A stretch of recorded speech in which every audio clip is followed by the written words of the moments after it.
Bismillahirrahmanirrahim. Alhamdulillahirabbil alamin. Assalamualaikum warahmatullahi wabarakatuh.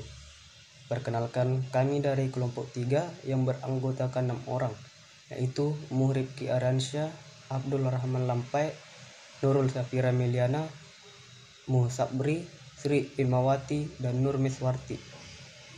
Pada kesempatan kali ini, kami akan membawakan materi dari mata kuliah Pengantar Pendidikan Kejuruan yang berjudul Inovasi Pendidikan Kejuruan dalam Revolusi Industri 4.0 dengan dosen pengampu Dr. Ridwan Daud Mahande, SPD MPD. Untuk pembacaan materi pertama, saya serahkan kepada Abdul Rahman Lampai. Assalamualaikum warahmatullahi wabarakatuh. Perkenalkan, nama saya Abdul Rahman Lampai. Pada kesempatan kali ini saya akan menjelaskan pengertian dari revolusi industri 4.0. Menurut Kamus Besar Bahasa Indonesia KBBI, revolusi industri terdiri dari dua kata, yaitu revolusi dan industri. Revolusi berarti perubahan yang bersifat sangat cepat, sedangkan pengertian industri adalah usaha pelaksanaan proses produksi.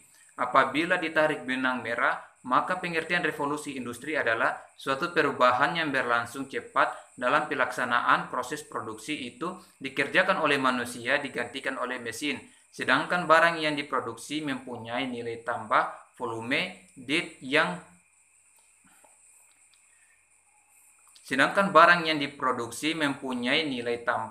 value added yang komersial. Berikutnya, ciri-ciri revolusi industri 4.0. Disebut juga sebagai era disrupsi karena pada era industri generasi keempat ini ukuran besar perubahan tidak menjadi jaminan. Revolusi industri 4.0 membawa otomatisasi industri ke tingkat yang baru dengan memperkenalkan teknologi produksi massal yang dapat disesuaikan dan fleksibel. Ini berarti bahwa mesin akan beroperasi secara mandiri atau bekerja sama dengan manusia dalam menciptakan bidang produksi yang berorientasi pelanggan yang secara konstan bekerja untuk mempertahankan dirinya. Ciri revolusi industri 4.0 adalah perubahan besar dalam dinamika bisnis yang semakin cepat. Data yang dihasilkan dan kesiapan akses teknologi dalam hidup kita. Assalamualaikum warahmatullahi wabarakatuh. Perkenalkan, nama saya Nurul Safira Meliana. Saya akan melanjutkan pemaparan materi oleh rekan saya tadi. Peluang dan masa depan pendidikan kejuruan. Tantangan dan peluang industri 4.0 mendorong inovasi dan kreasi pendidikan kejuruan. Pemerintah perlu meninjau relevansi antara pendidikan kejuruan dan pekerjaan untuk merespon perubahan, tantangan, dan peluang era industri 4.0 dengan tetap memperhatikan aspek kemanusiaan. Tantangan pendidikan kejuruan semakin kompleks dengan industri 4.0. Pendidikan kejuruan dan pelatihan kejuruan memiliki tujuan yang sama, yaitu pengembangan pengetahuan, kemampuan, keterampilan, dan pembentukan kompetensi seseorang. Tantangan industri 4.0. Pendidikan kejuruan atau vocational education sebagai pendidikan yang berbeda dari jenis pendidikan lainnya harus memiliki karakteristik sebagai berikut. Yang pertama, berorientasi pada kinerja individu dalam dunia kerja. Yang kedua, justifikasi khusus pada kebutuhan nyata di lapangan. Yang ketiga, fokus kurikulum pada aspek-aspek psikomotorik, afektif, dan kognitif. Yang keempat, tolak ukur keberhasilan tidak hanya terbatas di sekolah. Yang kelima, kepekaan terhadap perkembangan dunia kerja. Yang keenam, memerlukan sarana dan prasarana yang memadai. Yang ketujuh, adanya dukungan masyarakat.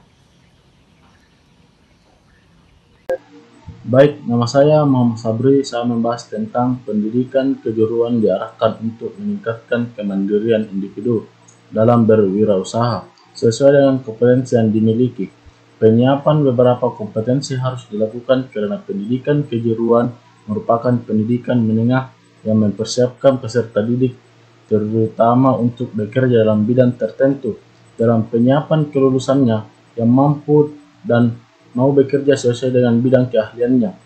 Pendidikan kejuruan merupakan jenis pendidikan yang unik karena bertujuan untuk mengembangkan pemahaman, sikap, dan kebiasaan kerja yang berguna bagi individu sehingga dapat memenuhi kebutuhan sosial, politik, dan ekonomi sesuai dengan ciri yang dimiliki. Selanjutnya, pendidikan kejuruan diselenggarakan pada suatu lembaga berupa institusi bidang pendidikan baik sekunder, postsekunder, perguruan tinggi teknik yang dikendalikan pemerintah atau masyarakat industri. Pendidikan kejuruan difokuskan pada penyediaan tenaga kerja terampil pada berbagai sektor seperti perindustrian, pertanian, dan teknologi untuk meningkatkan pembangunan ekonomi. Pendidikan dan pelatihan kejuruan merupakan pendekatan pendidikan yang menekankan pada kebutuhan industri sehingga peningkatan dan pengembangan individu dapat dilakukan di industri. Inovasi yang berhubungan dengan kualitas proses pelaksanaan pendidikan vokasi sangat ditunjang oleh atribusi guru profesional dan latar pengalaman pendidikan. 4 aspeknya secara global dan nasional diusulkan sebagai model inovasi pendidikan vokasi ke depan. 4 aspek tersebut adalah 1. Mengedepankan entrepreneurship values and character. 2. Perluasan atau advancing TVET, Technical Vocational Education and Training. 3. Penguatan relasional akan kearifan lokal. 4. Pembaharuan sistem informasi dan teknologi.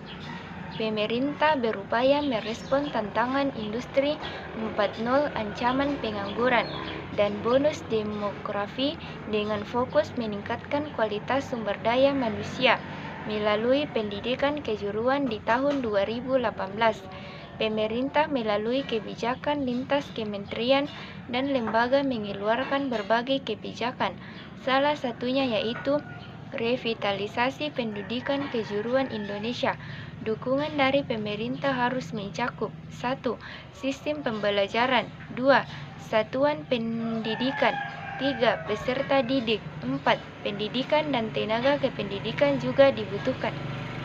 Penguatan 4 elemen yang ada dalam sistem pendidikan membutuhkan gerakan kebaruan untuk merespon era industri 4.0. Salah satu gerakan yang dirancang oleh pemerintah adalah gerakan literasi baru sebagai penguat bahkan menggeser gerakan literasi lama. Gerakan literasi baru yang dimaksud yang pertama literasi digital, kedua literasi teknologi, ketiga literasi manusia. 3 keterampilan ini diprediksi menjadi keterampilan yang sangat dibutuhkan di masa depan atau di era industri 4.0. Baik, itulah hasil dari pemaparan materi kami. Kurang dan lebihnya mohon dimaafkan. Wabillahi taufiq wal hidayah. Wassalamualaikum warahmatullahi wabarakatuh.